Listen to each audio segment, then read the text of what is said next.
back to Class Firearms, guys. Kai over here, and I've got obviously Hans from H&K here with us here in Nuremberg, Germany, and Forstag, obviously, but then we'll see him at EVA too. Hans, you got something really cool with you, the all-new G39. I know G39 has been out there forever, but you guys made some improvements. Tell us all about it, man. Yeah, G39. We shown last year a version or the last stand of the G39. Meanwhile, 1 year later, the users tested it. They have some ideas, some modification. This version is the modified, it's the newest version. Okay. And I can tell you what we changed because we changed it, okay? Yeah, I would love to. And I want to know the users. Who are these users that are wanting all these different things? But yeah, go ahead. Yeah. Okay, the users are special forces from Germany, German army. And yeah, they looked for a weapon. They want to replace MP5 SD version, and this is the next suppressed weapon what they use. But I think you already know this is a family. We have the 433, we have the 437, we're working on the 9mm, we're working on a 7.62 by 51. So the 300 Blackout was the second member in the family. Okay. For German police, we won some tender with the 437. When German army choose a weapon, they have the option to choose a G number for this weapon. So for us, it's 437. For the customers, they choosing it for naming it G39. Yeah. Very nice. So in front, suppressor. Okay, we have the option to shoot subsonic and supersonic ammunition. And therefore they choose two suppressors. This what is mounted is for the supersonic ammunition. Of course you can shoot also the subsonic ammunition too, but for the subsonic there is maybe a new suppressor in the future. Okay. And what we have is the 45-degree offset side as a backup side. New is we have this small M-lock handguard. In the past we had the Picatinny rail on top and also at 6 o'clock. Meanwhile they asked for getting a nice C-clamp to make it slimmer. Therefore we cut the gas block. In the past the gas block there was a hole in it for mounting the 40mm grenade launcher. Okay. What they told us we don't need, so we cut it. We can do the handguard a little bit slimmer. So we have a really nice grip to put a C-clamp to control the weapon. Okay. Also on top we have the fire button for the laser module. Yep. This works very well. You have a nice stable grip. And when we talk about the grip and the place to grip, we have also this charging handle. The older charging handle, it was a little bit more beefy, bigger, robust. Yeah, you can grab it very well with the gloves and so on. This one is slimmer. Sorry. The problem is we have not so much space on the handguard. Therefore, we take every space we can use, and therefore the flat one is to grab it in the C-clamp. You can have a good solid grip. Yeah. It doesn't get in the way, and I see that, and it's still flippable. It's still like you can still flip this, right? Yeah, of course. There you go. Yeah. One different. In the past, you can use this for a bolt close option. Fast forward, press it. The newer slimmer version is not longer possible to adjust it on the rod. So this is only charging handle, not forward assist.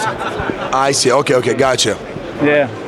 And then, so you got the obviously improved M-lock handguard, which is tiny right there, which I do agree. I think, Picatinny does kind of get in the way a little bit when you hold the gun, so that's pretty good. I'd probably ask the same one. Is this reversible for either side? Of course. This is as the standard configuration as all of our weapons. You can change from left to right side.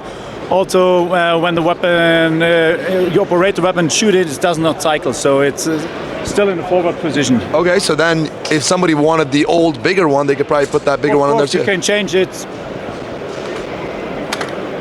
Yeah, there we go.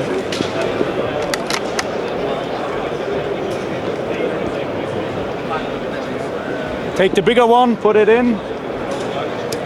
You can go with the bigger one also. Easy. Very, very nice. There you go. All right, so what else we got on this gun? So we talked about the option for using this gun with a slimmer grip. What we have mounted is here a forward grip I'm not sure if they choose this one in a final edition, but this is one we added because maybe of the cable management, when you use longer cables. What we are missing is the weapon light at the moment. With the new concept, we need some cable management system. The big improvement is more in the back when we go for the trigger. Now we have the flat face trigger. This was something they highly asked for.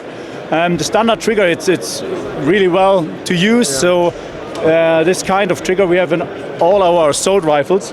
They want to have the flat face. It's some benefits for precise shooting. You have a little bit longer way, but more feeling for the trigger. Also for the reset, it makes it easier to handle, and we are really happy with the flat face trigger. We have the same on the G210, the marksman rifle. It's also flat face marksman trigger. Meanwhile, you have to try this trigger. I'd like to check it out for sure. Something they want to change is the QD attachment in the back. In the past, there was 2 QD slings or adapters on the left and the right side. So you have 2-point sling. You can put one adapter on the left, one in the right, so you can use it at 1 point. But they ask for having only one adapter. They are happy. And another big change is they want to change the stock. In the past, we have the same stock on the 433, 437, the lightweight polymer stock. And they asked to get a 416 stock because they are users of a version of the 416 G95, and it's operates the same way. Okay. They have some changes in the length. Also, you can collapse it, and it's fixed on the weapon.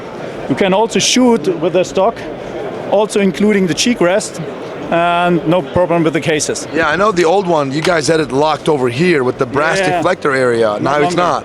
So it's locking over there. Yeah, it's locked in this position, and it works very well. And also because they're using a higher mount, in this case we have the GBRS on it, you need some indicator for your cheek. So the cheek rest is there for that you get the index point to work with this weapon. So we are really happy with this version. Also with the way the cheek rest and also how you can fold it, it's really nice.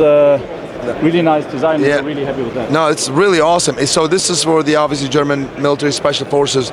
Are you guys in talks with anybody else? That anything you can say? Yeah. So, we always get that smile. Yes, it's for us. It's the expo is Enforce Tech is it's our home base, man. So we have a lot of customers. So we're really busy, you know. We have a lot of customers here. Everyone has some topics. We talk about a lot of the new UBAM family. We have also shown the PDW version.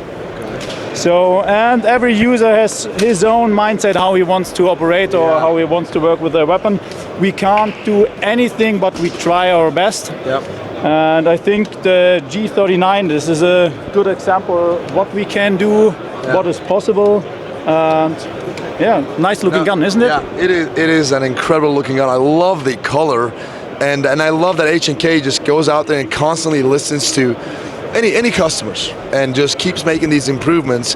And there's no chance that we would see this in the United States anytime soon, right? I'm not sure. I'm not sure. I don't know. I think maybe not next year, not in 2 years, but you never know. We'll see. Maybe if you guys just flood the comment section, maybe H&K is going to be like, oh my God, there's maybe we should do something about it. And also some small changes. For example, the push button for the mag release we changed. Also the safety lever. It's a little bit longer, makes it more easier. So meanwhile, we're on the same level as the G36. Best safety switch ever. This one is really nice one.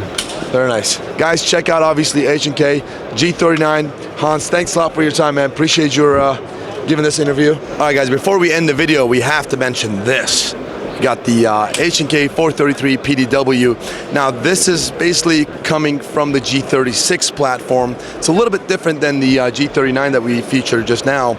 And G39 is basically coming from the 416 platform, the buffer tube and the push button right here, mag release. If you look at this 433 PDW, it's like the G36. It has these paddles to remove the magazine, or the paddle itself, sorry, to remove the magazine that you see right there. And if you look at the ambidextrous, like bolt release actually on both sides right here. They look a little bit different too.